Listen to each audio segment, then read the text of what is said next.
All right, trying this again just to see if hopefully it will actually work this time, since did a whole live stream yesterday and for some reason it completely glitched out and didn't even work remotely. And it's been stuck in a processing loop the entire time. So I'll probably just chill here for a second while I figure out and make sure this is even working. I am in a different room where I can basically hardwire in with my Ethernet, which is gigabit. So there should be no connection or bandwidth issues whatsoever on this, but it's YouTube and it's live. So unfortunately, you just never really know.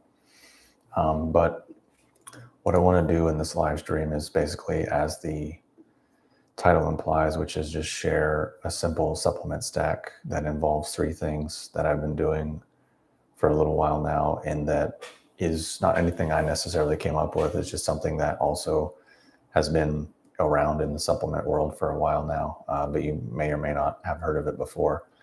But basically this supplement stack will really kind of get to the baseline mechanics and raw materials for nervous system dysfunction of many shapes and sizes, and has quite a lot of benefits across the board for nervous system, for cognitive health, for mental emotional health, and even for just metabolism, overall day-to-day energy levels and things of that nature. And especially as it pertains to people with nervous system dysfunction, oftentimes this can be really difficult and tricky to deal with and tricky to treat. And a lot of times mainstream approaches maybe don't really work or work very minimally. But as with anything, the supplements that I'll go over are, they're already posted in the description below, so you can just see what they are and you don't have to listen to this whole thing if you don't want to. But the point that I was trying to make is that, as with anything, adjust it to your own situation, use your own common sense, and do what is best for you, because obviously these are just general recommendations and suggestions on my personal experience, and I can't speak for you or for anyone else. So you have to make an intelligent adult decision for yourself. So the 3 supplements are Magnesium Glycinate, Liposomal B Vitamins, and Trimethylglycine powder. So the first thing is the Magnesium Glycinate, and why I like this form of magnesium, because there's many forms of magnesium, is that, number one, it doesn't have the laxative effect that most forms of magnesium have. And number 2, it seems to very directly go to the nervous system and to modulating certain parts of the brain to bring down stress and to bring down physical tension, again, without the laxative effect. And then thirdly, I like the gummy format just because it's really easy. It's a sugar-free gummy that tastes like pineapple, and you pretty much get like an instant head change from it.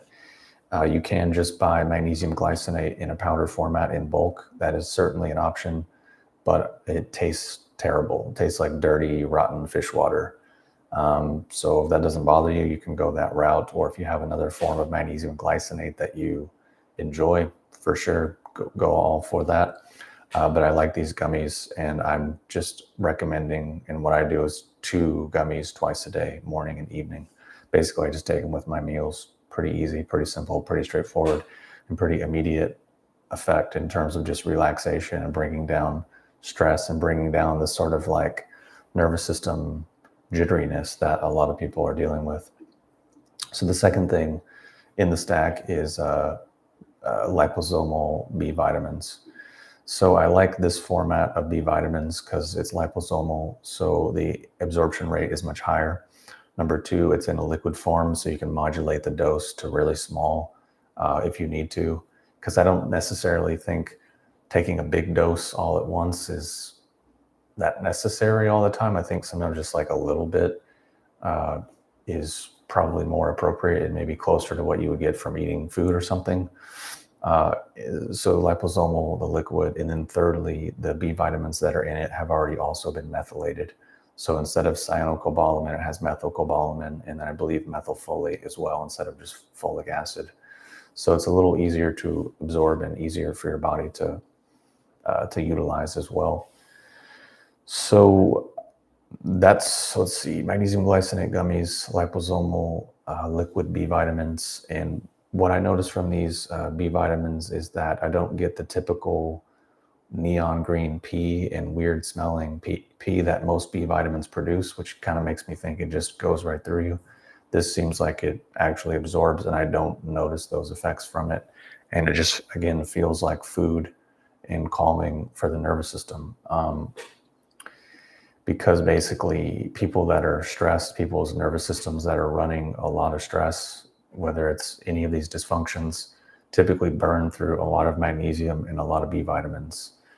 And taking these things together can actually provide the fuel and the raw materials for your nervous system to kind of regenerate and rebalance, especially in conjunction with the third aspect of this, which is trimethylglycine in a powder form.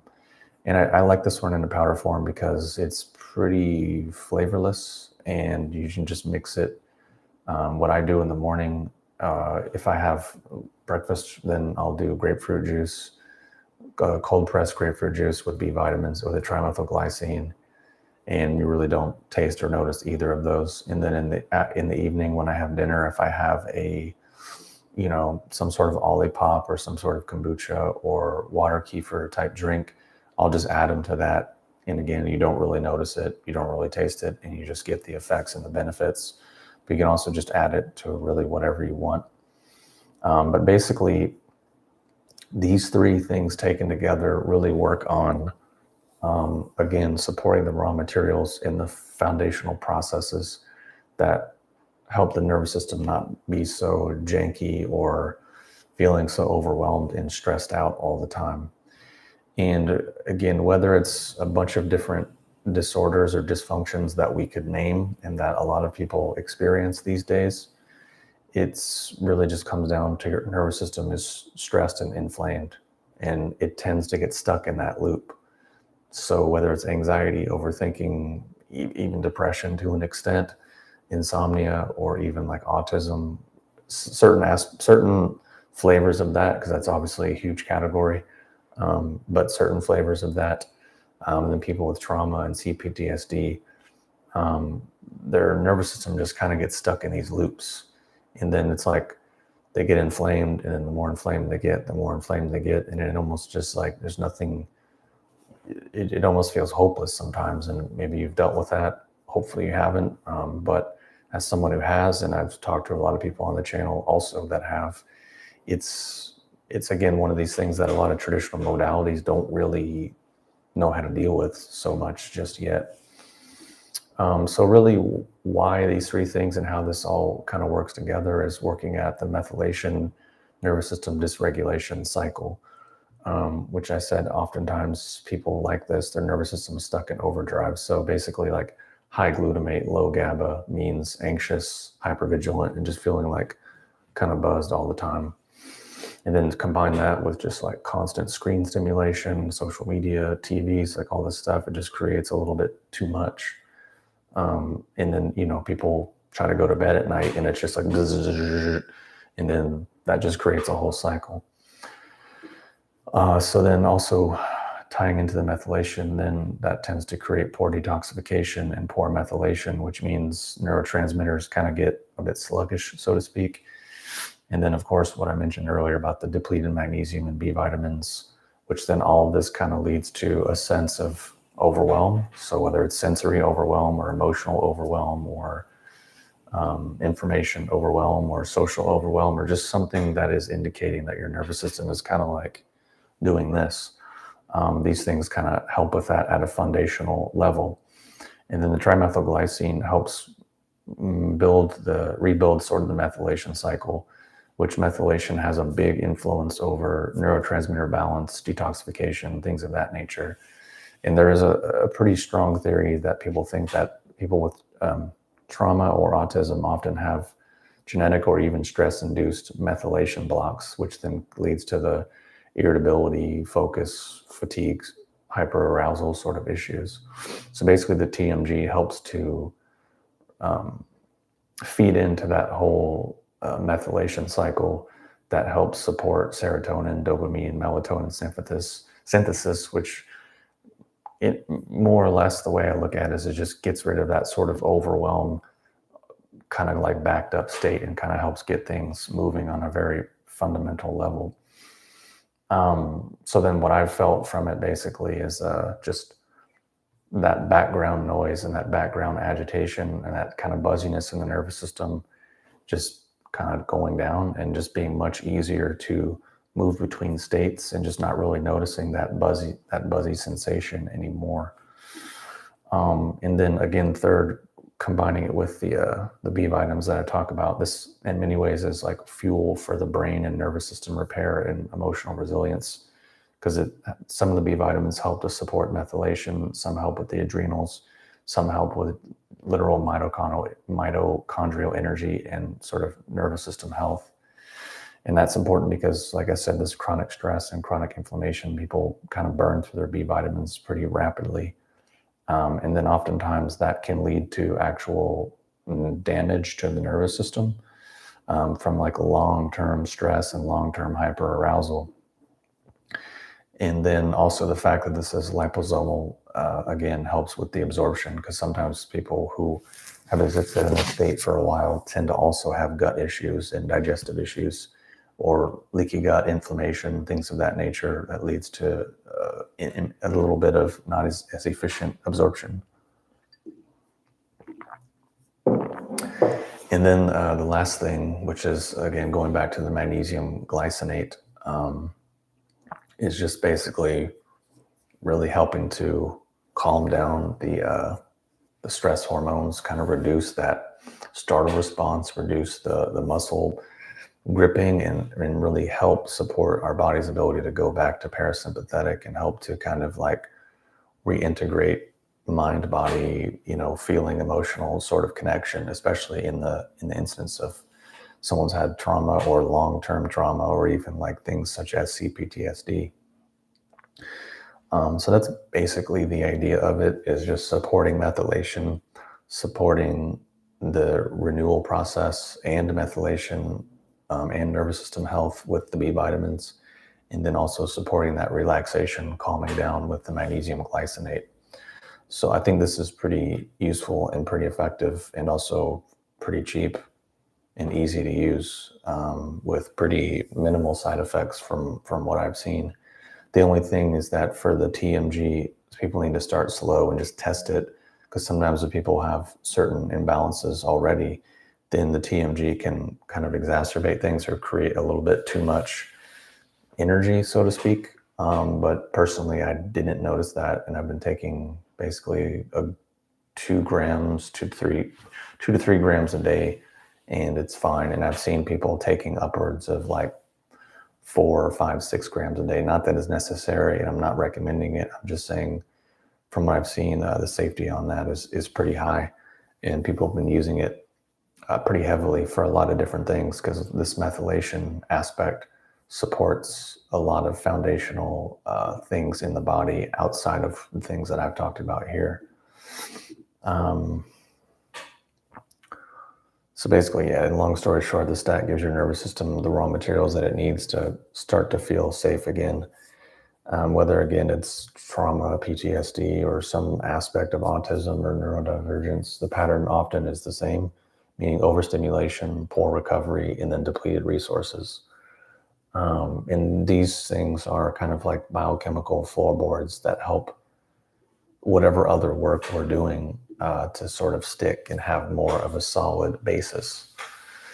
So pretty simple, pretty easy, pretty straightforward. And again, there's links in the description if you want to learn more about those things, and feel free to do your own research and see if these are appropriate for you whatsoever, because again, you need to make your own common sense informed adult decision on that basis. And then the last thing I'll briefly discuss is neurofeedback, which I've talked about a fair amount over the last few years, and I think can be very useful in a lot of these instances, if not really one of the only useful things in these instances. And the reason why over the years I may have had some critical opinions about certain therapy healing things there's many reasons, but one of them is that for nervous system things such as this, often just talking about problems or talking about experiences doesn't resolve anything. It might be useful for a period of time. It might be something someone needs to do along their path. Of course, there can be useful benefits for it. But for working with your nervous system and changing your brain and these types of things, it's not going to do that much, to be totally honest. And especially if you're already burnt out, already depleted, already been stuck in these patterns for a long time, sometimes even talking about things or drawing the stuff up back to the surface can be worse, can make it harder to get over. It's just not really always the best approach, but I just want to point that out because that's one reason why I've been a little more critical of it over to the time that I've been talking about over the last few years. But my point is that neuroptimal neurofeedback and other forms of neurofeedback can actually go to the nervous system, to the brain directly, and help start to rewire or readjust these types of things. And I put in the link, or in the description, I put a QEEG brain map, which is used by more traditional neurofeedback schools. And basically the idea there is that they do a intense, the process isn't intense, but like the mapping and the results seem to be pretty deep and intense is what I mean. Because it looks at maybe how your brain developed over time and can have a lot of inference and a lot of educated guesses about your upbringing and about how you process and see the world and what your core issues might be. But they use that as a baseline for neurofeedback treatments to decide where to go and what to do, but then also to have a metric to come back to see how things may or may not have changed. Personally, I tried traditional neurofeedback a few times and it was just a little wonky. So I just ended up doing Neuroptimal, which is a different philosophy, a different approach, and doesn't actually use the brain mapping because it's more holistic. It's not as pharmaceutical, let's say, and to use that sort of analogy. But I got the QEEG brain map done 2022, I think March, around that time. And I kind of just looked at it over, and the practitioner I was working with didn't really inspire confidence in me. So I kind of just forgot about it, put it aside for the last few years. And then I found it last week and put it through ChatGPT and Claude to basically just say, like, here, look over this thing, tell me what you think. And they said similar things to varying degrees of depth, but it was actually quite an eye-opening, useful, contextualizing thing to understand, that something that I kind of already knew all along and not really a surprise, but just, I guess, looking at it in another way, in another angle was pretty useful. And since it was over 3.5 years ago at this point, in the future, I may go back and get another one done just to see how things have changed based on all the stuff I've been doing over that period of time. But basically one aspect of what it does is compare how your brain is, how it functions compared to the norm or the mean or the average brain. And what I discovered is that something that I already knew and probably is a bit obvious to anyone who's followed the channel before, but I'm just pretty extremely neurodivergent. Like literally my brain works extremely differently than mostly everyone. And the funny thing is if you look back over 15 plus years of this channel, a lot of what I was actually sharing was like how to make sense of the world and exist and be functional in the world with a brain that does not match how the world or most people function. And that, again, that's probably obvious to anyone who's been around for a period of time. But I just say that because if I'm this way and people follow my content, I assume to an extent they are probably also neurodivergent to varying degrees. So that's why I'm suggesting, just for fun, for an experiment, for a mirror, for whatever reason, get this QEEG brain scan and just copy and paste what I put in the description and find someone in your area, get it done. It doesn't take very long, and it can be eye-opening to see how your brain actually is, how it functions, strengths and weaknesses, and then how it compares to the standard or the norm or, the average person. And then actually from there, you can have much more tailored supplement usage, herb usage, lifestyle adjustments, find strengths and weaknesses, just insight into relationships or insight into issues that you may or may not have chronically. Or you can go down the route of getting neurofeedback and getting things, a little more functional. But personally speaking, for me, I found Neuroptimal to be much more appropriate and much better because it's more holistic in the sense of it's not like a pharmaceutical prescription like many traditional forms are. It just provides feedback to your nervous system to allow it to correct itself. So at least for me, because, one idea that I want to mention is that not everything negative is fully negative, right? Some people basically have certain people can easily look back and see a negative experience and think, oh, this is all bad and this sucks and it's trauma and I have to get rid of it. But sometimes they don't see all the maybe positive things or positive qualities or other things that developed out of it.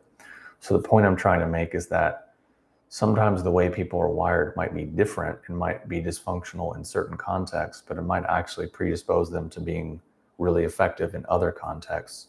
So there is a little bit of a risk of traditional neurofeedback that it can sort of like down tune or over regulate some of these things.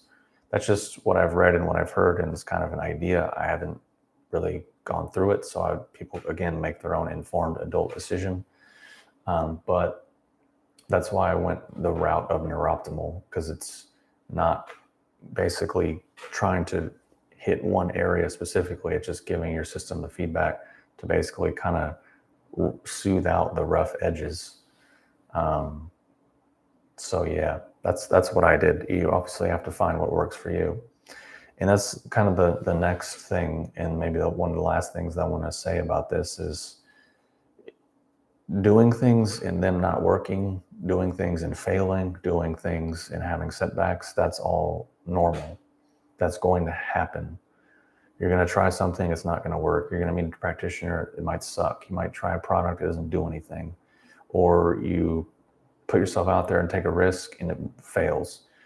That's just normal part of life. And what I want to say is you have to just keep going. You have to just learn from the situation, make the best of it, extract meaning, extract useful lessons, and move on. You can't, or you shouldn't give up. I mean, you can actually, it's your life. You can do whatever you want. I'm saying I would prefer maybe if you didn't give up, and it would probably be healthier over the long run if you could develop resilience and follow through and drive or something to push through whatever that failure or setback might be. And I say this just because there's people that I'll talk to or interact with, and it's like, oh, I tried this thing once and it didn't work, or the practitioner sucked, or I had a side effect, so I just gave up on everything and now I'm doing nothing. And it's like, okay, I understand that, and that does suck. There's no taking away from, the waste of time, the waste of money, how much it sucked, side effects, whatever it might be. But my point is, you got to just get up and keep going and keep trying and do better the next time. I know that's really generic, it's cliche, it's simple, it's obvious, but it's ultimately cliche and simple and stupid and obvious for a reason, because it's just inherent and a real useful aspect of being human. And I can't reiterate that enough. And I can't reiterate the fact that no one's coming to save you. No one's going to rescue you. There's no white light that's going to come down from the sky and wipe away all your problems. It's up to you to an extent, and it's up to you to make the decision to do things. It's up to you to take a risk. It's up to you to be willing to grow, to be willing to be wrong, to be willing to be uncomfortable. Those are all prerequisites for any growth or any development or any change or transformation at all. And the fact is, it's kind of this weird thing where sometimes feeling like shit and feeling better sometimes in between you actually don't feel that good. And again, if you're trying to lose weight, you're trying to get back in shape, you're trying to lift weights, you're trying to learn a new skill, that's a bit obvious and apparent. But the point is you just have to keep moving forward and basically keep like whatever it is that will motivate you. Could be anger, that can be useful. Could be saying fuck you to someone or trying to prove someone wrong. I mean, it's not necessarily the healthiest, most sustainable fuel for the long term, but sometimes that's what you got to do just to get yourself moving forward. Or it could be a goal or a relationship, or it could be on the other extreme because you want to be with someone or you want to be better for someone or you want to be better for yourself. It doesn't matter to an extent, as so long as you actually just get that quality going and do things. Because I think sometimes people forget that we're alive and we can do things, we can change things, we can have an impact on our lives and the world, good or bad. That's kind of up to us, and that's up to our decision. So I'm just trying to instill these ideas so that hopefully people will just not give up or roll over or fold at the first sign of difficulty or discomfort, which is it's the human condition a lot of times. It's not that any of us are necessarily flawed. It's just that for whatever reasons, the operating system we have, which is why there's so many myths about it through the entirety of human history, because it's inherent within us. So yeah, anyways, that brain map can be very useful, can be pretty eye-opening and useful. So I'd recommend, again, just Googling it, see if there's anyone in your area, and just get it done and then go from there. But that's what I would do.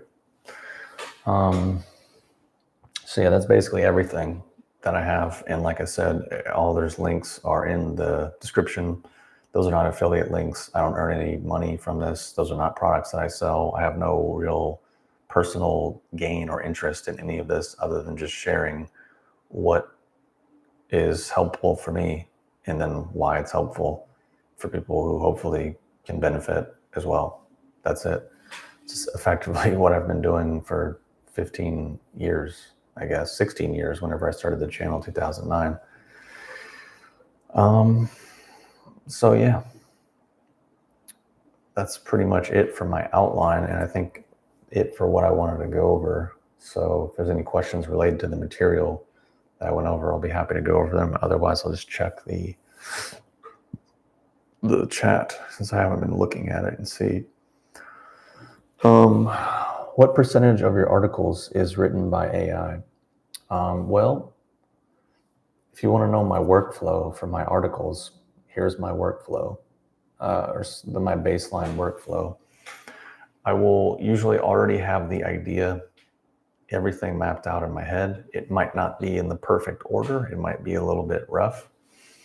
Or it might be something that I already sketched out before, but I just didn't finish. So then usually what I'll do is then brain dump that into AI and then have it rearrange my jumbled, 5, 10, 20-minute voice note or whatever it might be into something, and then just gradually kind of refine it into something that is what I had already in my head. The other thing too is I have 1,000 videos on YouTube. I have hundreds of articles on the internet. I have hundreds of podcasts on the internet. So I basically have been able to train AI on me. So I basically had it take my idea and then filter it through hundreds of things that I've trained it on for myself, and then have it basically come back.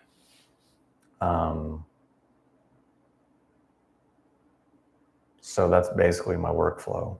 It's not AI generated. It's from my brain and then basically pushed through AI that I've spent 2 years training, that then comes out in a voice that mirrors what I had in my head. So that's basically what I do.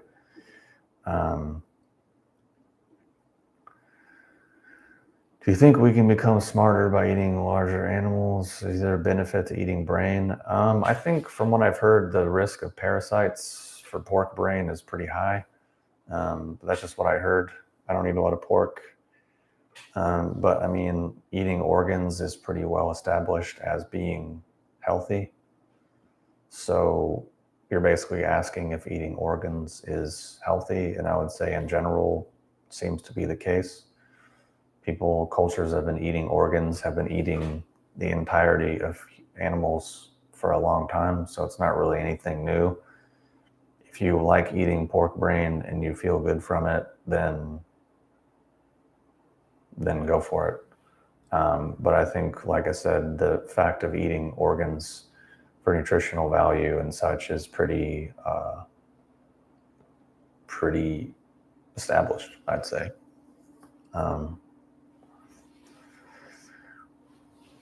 Which AI do you use? I use a combination of Chat, GPT, and Claude.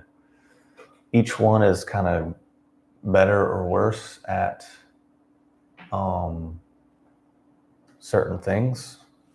So the combination of both plus Chat has been, like I said, trained on hundreds and hundreds of pieces of content that I've done, and it's been trained very specifically.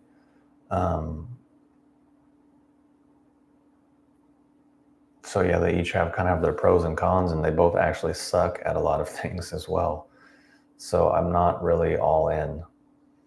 And I've even had arguments with both of them. And I'm like, dude, the amount of resources you're consuming, the amount of money you're consuming, the amount of water, electricity, lithium, processors, the amount of jobs you're killing just to spit out dumb stuff like this. I'm like, really?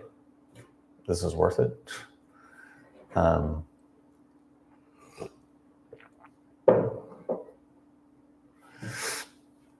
you tried eating brain yourself? I don't know. I think I've had it in a supplement, but I don't think I've eaten it as like a dish. I'm not saying I wouldn't. I just never have. And maybe it does contain precursors or secretagogues or whatever, but it's not really too high on my list, to be honest, but I'll certainly keep an eye open for that in the future. But I think obviously the idea of eating, nose to tail is pretty time tested and something people should probably do, just based on whatever, anthropology, etc. So yeah, that's all I got.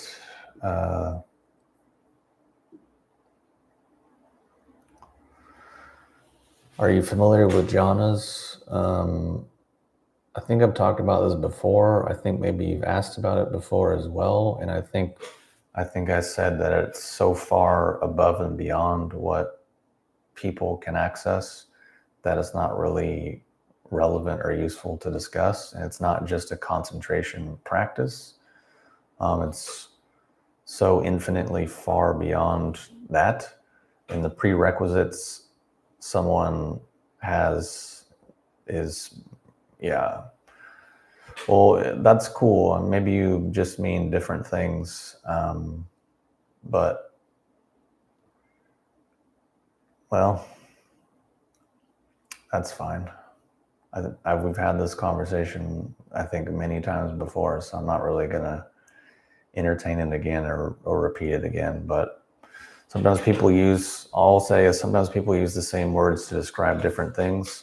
And as a general rule of thumb, across the board for spirituality type stuff or energy work or what have you, the goalposts and everything has just come way down to where now the metric in the bar is pretty much on the floor, whereas it used to be something very different. So that's all I'll say about that.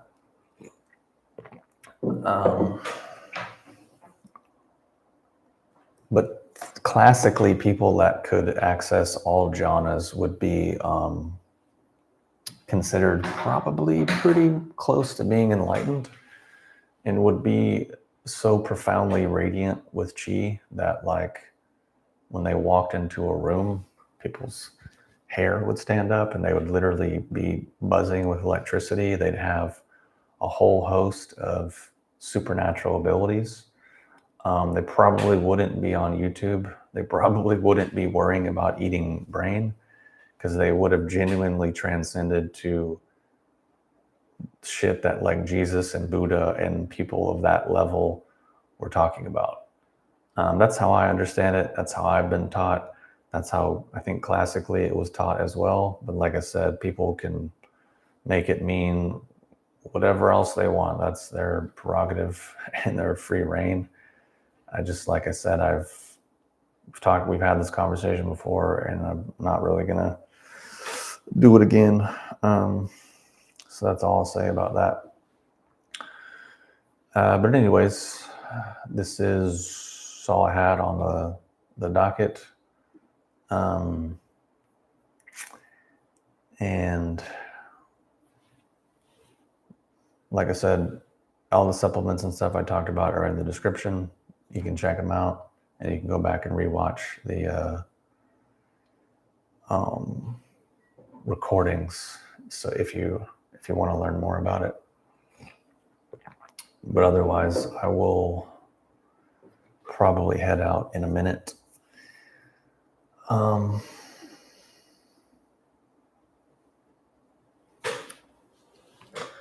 Matt says, I thought about what you were saying and I haven't smoked since the last time we chatted. Well, that's cool. How's that been going? How you been feeling? Because I mean, if you're smoking every day, to go to not smoking, that can sometimes be a big bit of a change. But also too, weed is really sticky in the system, and it can take a while to get out of your system, so to speak. But either way, glad to hear that, you made some change. Hopefully it's making a positive difference.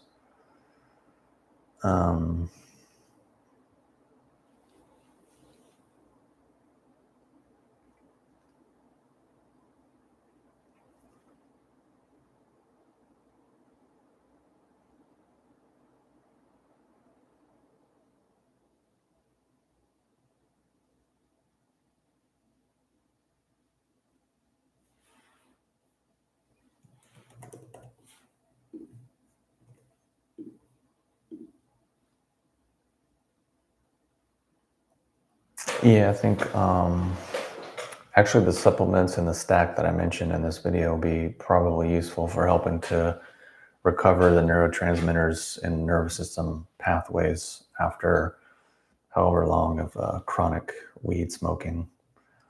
Because really the three things really help with these baseline functions of the nervous system as well. So I'd recommend circling back and watching that.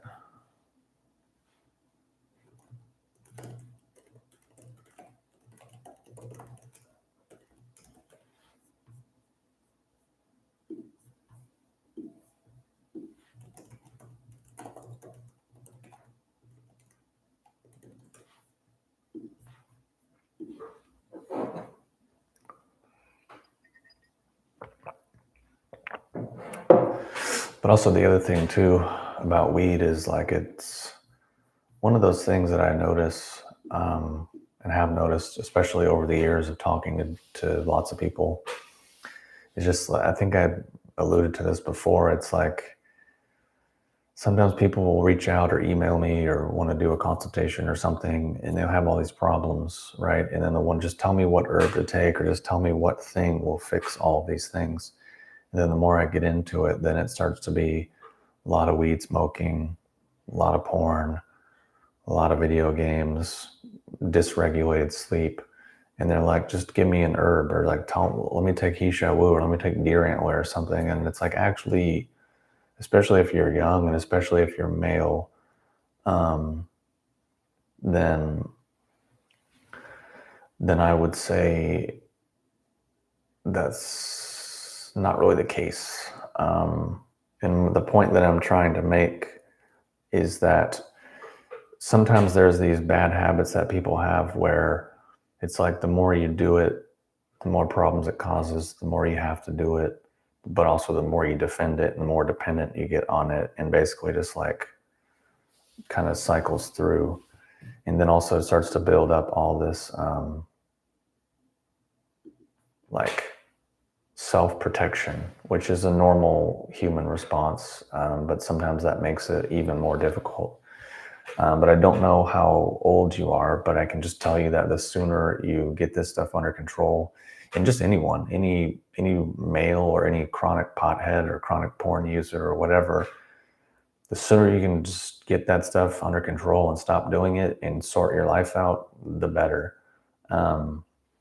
Because, and I know this is transitioning and talking about porn and stuff, I know this is something that isn't an easy answer, but oftentimes what I just tell people is like, basically learn to have healthy relationships and have a healthy relationship and then establish a normal rhythm. And I just say that because there'll be guys that are worried like, oh, I'm ejaculating and I'm burning my jing and I'm burning my essence and I'm doing all this stuff. And I'm just saying like, well, maybe we need to grow and mature and develop to be the kind of person that can have a healthy relationship. And then that will actually plug up a lot of the gene leakages. But that's usually not what people want to hear. They want to hear like, should I do NoFap? Should I suck the semen up my spine? Should I eat it? Should I put it in a smoothie? Should I take deer antler? And that's all just sort of dumping water in a bowl or in a bucket that has big holes in it. It doesn't really work. And I can tell you this from personal experience. I can tell you from trying all this stuff and knowing lots of people and just being around for 20 years, I can just tell you, you don't have to listen. That's really your decision.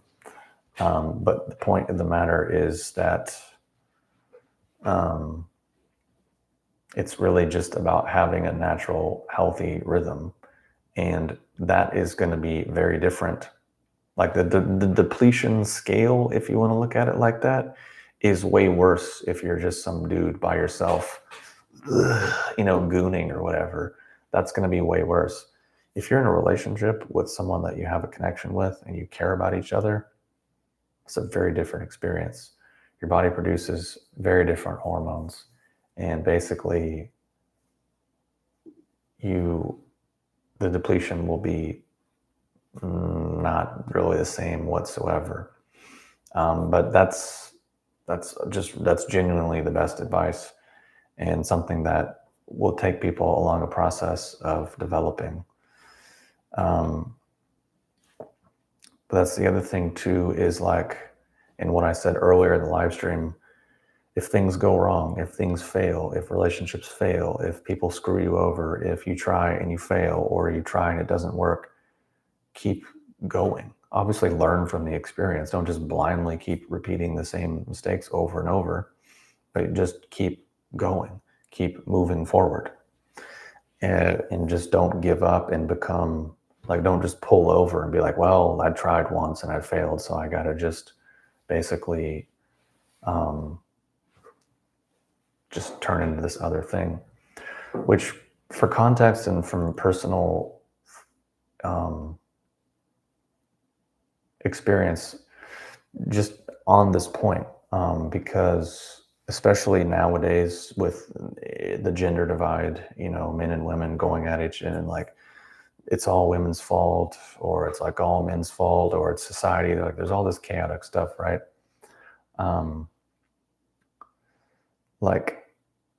And what I'm saying about not giving up and keep moving forward, just to basically share a personal anecdote about it, is the irony of people over the years calling me cynical, for having maybe uncomfortable opinions, or for sometimes being annoyed, or for sometimes being frustrated or whatever. Cynical isn't the word, because I never gave up. Like, I could sit here and we could spend the rest of the night talking about all the things that I've done that have failed, people that have screwed me over, business dealings that went over, things I tried that failed, things I put myself out there and people rejected it. But the thing is, if I was cynical, I would have just given up and be like, you know what? Fuck this, fuck that, fuck everything, and just kind of went into a kind of a stasis mode. But that's really not been the case.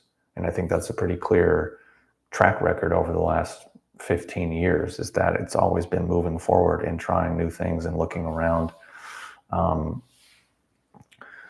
So this is just, again, a personal anecdote, and I'm just recommending people to not, just give up and to just actually keep moving forward. And obviously, yeah, learn from mistakes, but be willing to be uncomfortable, be willing to be wrong, be willing to genuinely grow.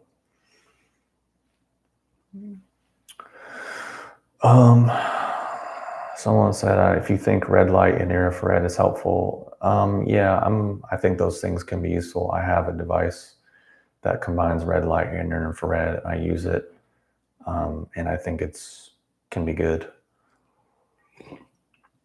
So you can get them pretty cheap and pretty affordable now, so I would recommend it.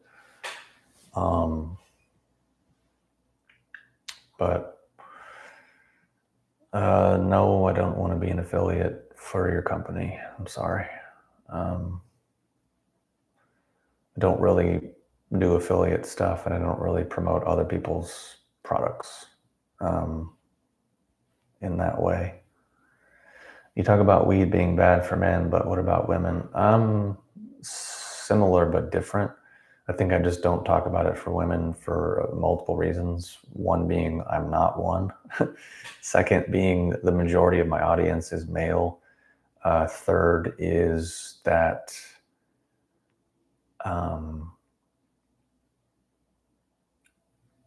I think maybe that just covers why I don't really talk about it. But just for humans in general, I'll say that smoking weed chronically produces pretty verifiable issues. For women, it can actually be a bit worse because they have a menstrual cycle, and the way their liver is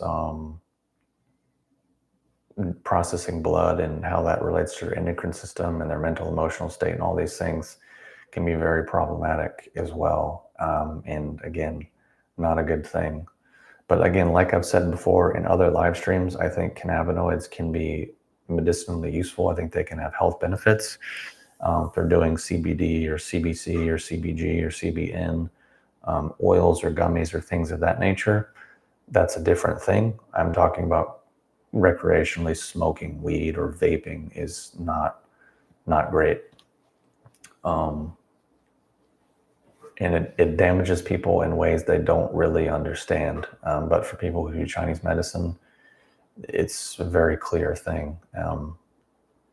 And also just for someone personally, like I've been around, as long as I've been around, you can usually spot that weed cloud around someone, whether it's male or female. They usually have a pretty similar thing. For pornography addiction, I understand that I should have meaningful relationship, but herbs you suggest, honestly, there's no herbs for porn addiction. I mean, you can take reishi or gynostemma to help, calm your nervous system and stuff, and maybe give you a little bit more mental clarity. But porn addiction's like, you just need to not do it ultimately, or find other avenues, or find out what holes in your life that addiction is trying to fill in, and then make yourself healthier over time. So yeah, gynostemma and reishi can be useful because they're adaptogenic and such. So, but otherwise, it's a personal, internal thing that has to be done.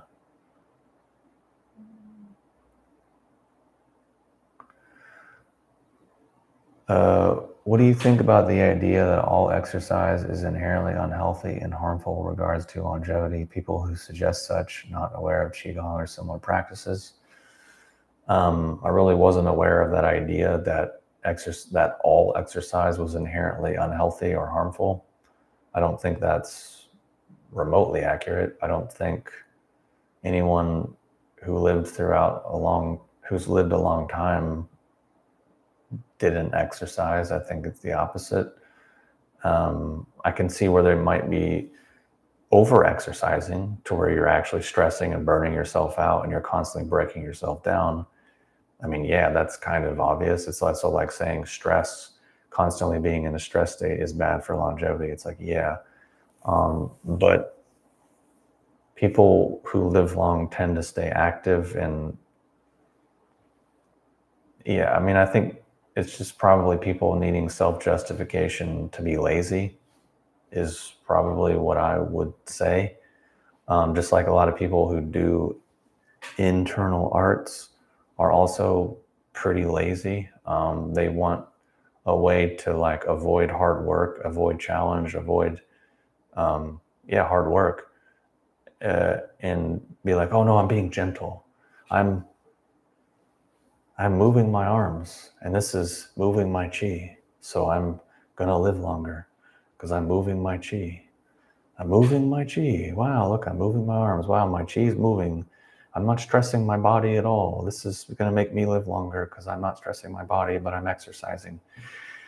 It's not real. It's not a real thing. It's not how it works. It's, again, the same probably self-justification, bypassing like avoidance thing, because real Qigong is extremely fucking difficult. Like gruelingly painful and difficult on every level.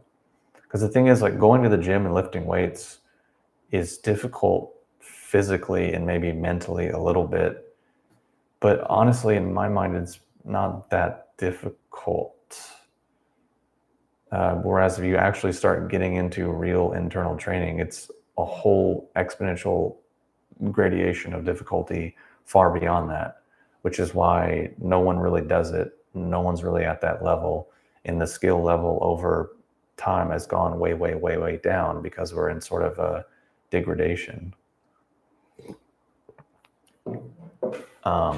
That's really the long and short of it. It's not just like people are like, oh, I'm doing Ba Duan Jin.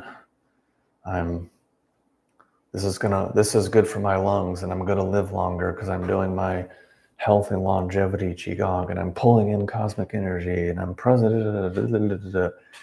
just literally flapping their arms. It's all it is. And yeah, moving around like that's better than doing nothing. But moving really soft like that, unless you're really elderly, is probably just going to make you weaker, which is what it does, which is why I'm saying people are usually just doing it to avoid actual real hard work. And even people who genuinely do internal arts are also, if they're good at it, very physically fit, very strong, very capable. They're not just lazing around all day being like, it's Wu Wei, man. And the thing is, it's not actually soft. It's not actually flowing. It's not actually relaxing. Those are all misunderstandings.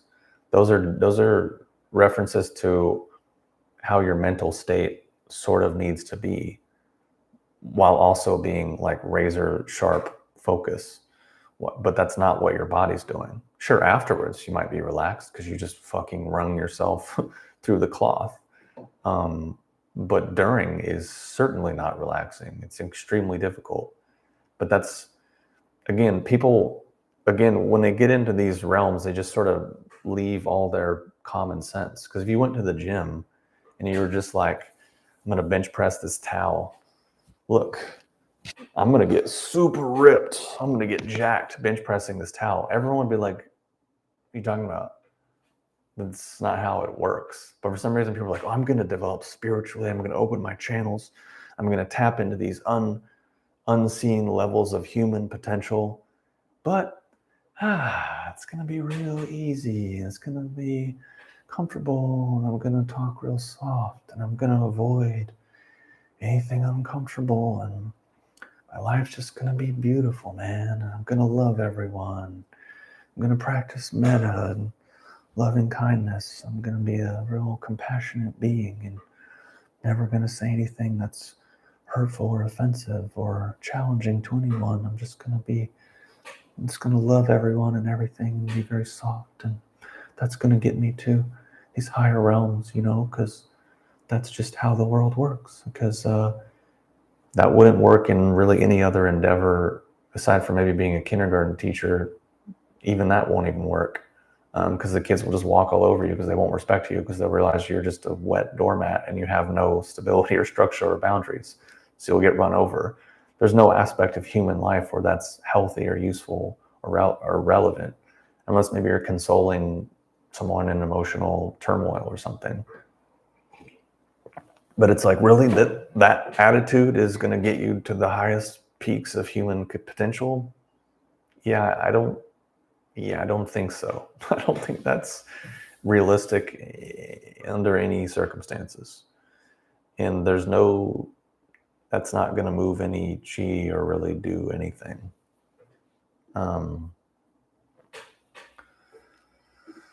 So yeah, anyways.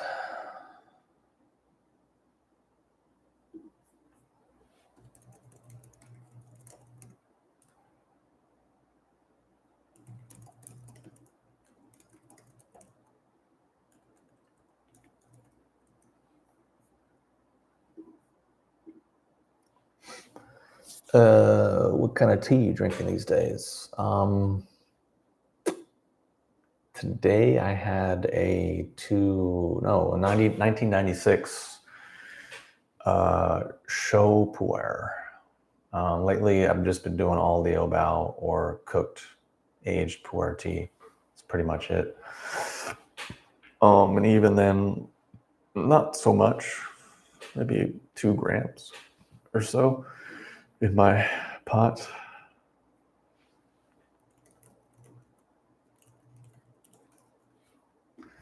But also it's winter, and I think maybe that's part of it, but also just for my system, I like those cooked teas more so. Haven't really done anything raw, and actually haven't really done much pu'er in quite a while anyways.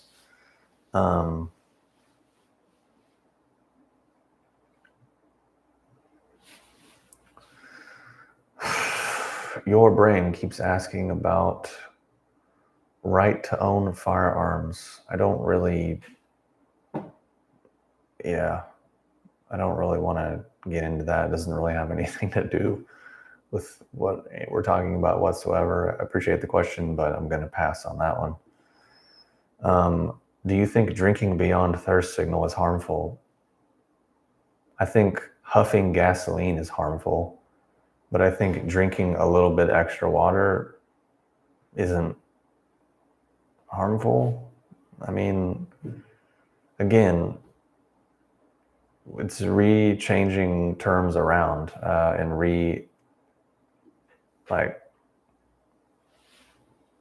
I think people who worry about those sorts of things have other issues, control issues, neuroses, OCD, nervous system, whatever.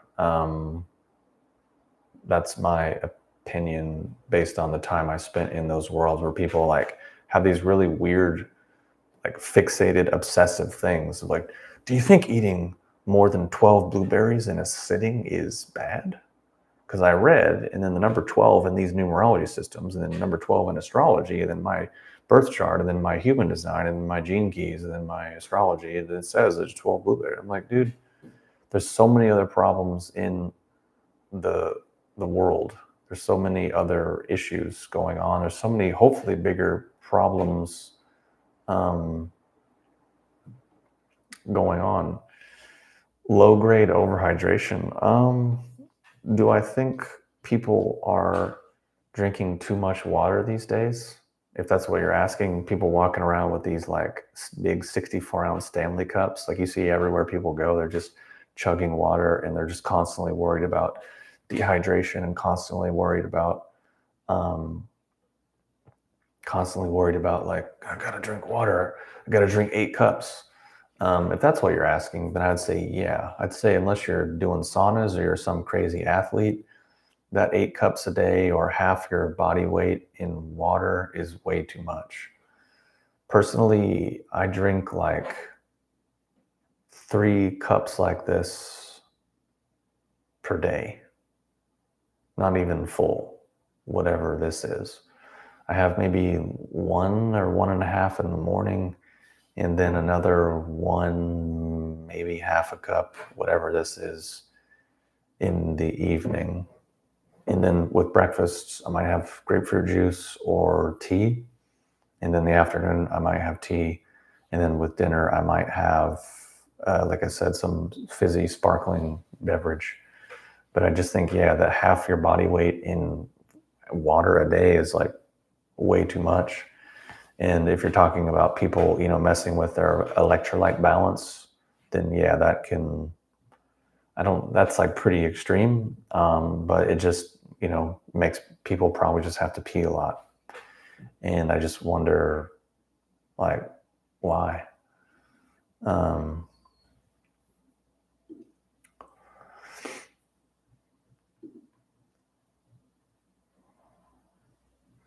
Yeah, I don't know if I ever tried the sticky rice pu'er, but definitely I really like the tangerine, they have different like versions of the citrus fruit. Right? I like the aged tangerine with the pu'er inside, and then you put the citrus in there. I really like that one as well, especially if you can get some of the older ones. Some of the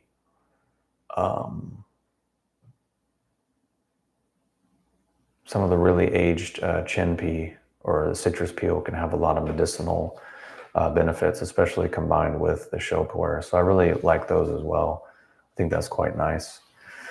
Just haven't really had any in a while. But I do like those as well. I think I probably still have some, but I just haven't really been into it. Also, just not so into tea as much lately anyways. Just pretty minimal. Not really like slamming it for hours and hours a day like I used to back in the day. Sitting there for 4, 5, 6 hours straight, just cup after cup after cup after cup, and then having to like really go to the bathroom a lot. I just haven't done that in 4, 5 years. 5 years probably at this point, probably not since 2020 when I moved, but certainly a time and a place for it. It can be fun as a social event. I just kind of got out of that habit. I don't know. Let's see. Your brain says, I don't drink cold liquids and don't drink beyond my thirst signal and find that is helpful to feel better. I think assuming that is indicative of some neurosis is misguided. I mean, to be fair, yeah, whatever. Maybe that's not the best word for it. But if we can zoom out, I think most people are not really worried about such things. And then becoming hyper-focused on really minute little details is what some people would consider a little bit OCD or obsessive, which the definition of neuroses is something caused by anxiety. Even though I guess it's not really even used anymore. But it leads to perfectionism, irritability, rumination, and strong negative reactions to minor problems. That's more so what I said. But like also, I don't know you. You're just some person on the chat. So if my opinion is not accurate, then feel free to throw it aside. That's fine with me. You can't win them all, as they say. But yeah, to answer your question, I think a lot of people do probably drink, well, especially now with all the 84-ounce Stanley cups. I'm like, why do you need that much water? You're just sitting at a desk all day. It's just an excuse for people to just run to the bathroom all the time, which just seems kind of beside the point. And a lot of people now are like so obsessed with staying hydrated, which is like usually just to sell electrolyte powders. But it's like, dude, to really, really be genuinely dehydrated requires, I think, a lot more than just not drinking water for a couple hours, which is strange. But anyways, let me see if there's any questions that I missed. Otherwise, I'll go because it's Saturday night. And I think there's baseball on right now. I think there's like the playoffs. Let me see. Oh yeah, the Cubs and the Brewers are playing, which is the final series that needs to get decided before the league championship or whatever. Let's see.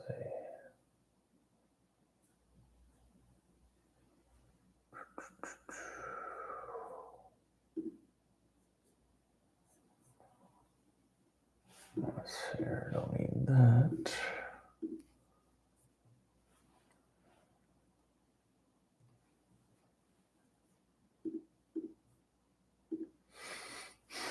Yeah, I'll just circle back and reiterate what I was saying earlier about the QEEG brain map. For me, it was quite useful. And I would recommend it if people want a sort of an objective mirror on where they're at, and then want something to have a metric for how they change over time, and also just to see how their brain compares to the standard or the mean. So really can't recommend that stuff. And the subject matter at hand, that again was linked in the description. But otherwise, that's pretty much all I got. And I'll probably jump off here because I don't want this to be too long. But like I said in previous live streams, basically tomorrow, whenever YouTube's finally done processing the video and I can generate a transcript, I'll plug in all the timestamps and chapters. So anyone that rewatches it won't have to just sit through the whole thing and wonder what we talked about and when. It's just a little bit easier to go through in that way. So anyways, thanks for everyone who tuned in and for showed up, and thanks for all the questions, even if they were sometimes a little off the wall or unrelated to the subject matter. But appreciate it. Appreciate all the support, and hopefully what we talked about in the meat of the live stream can be useful to you and help you, with nervous system balance and nervous system health, things of that nature. And so yeah, that's all I got. And thanks for tuning in. Thanks for the support and the questions. And if there's any further questions or requests, feel free to drop them in the comments, and I'll be happy to answer it or go over it in the next live stream. But anyways, hope you're doing well. Talk to you soon.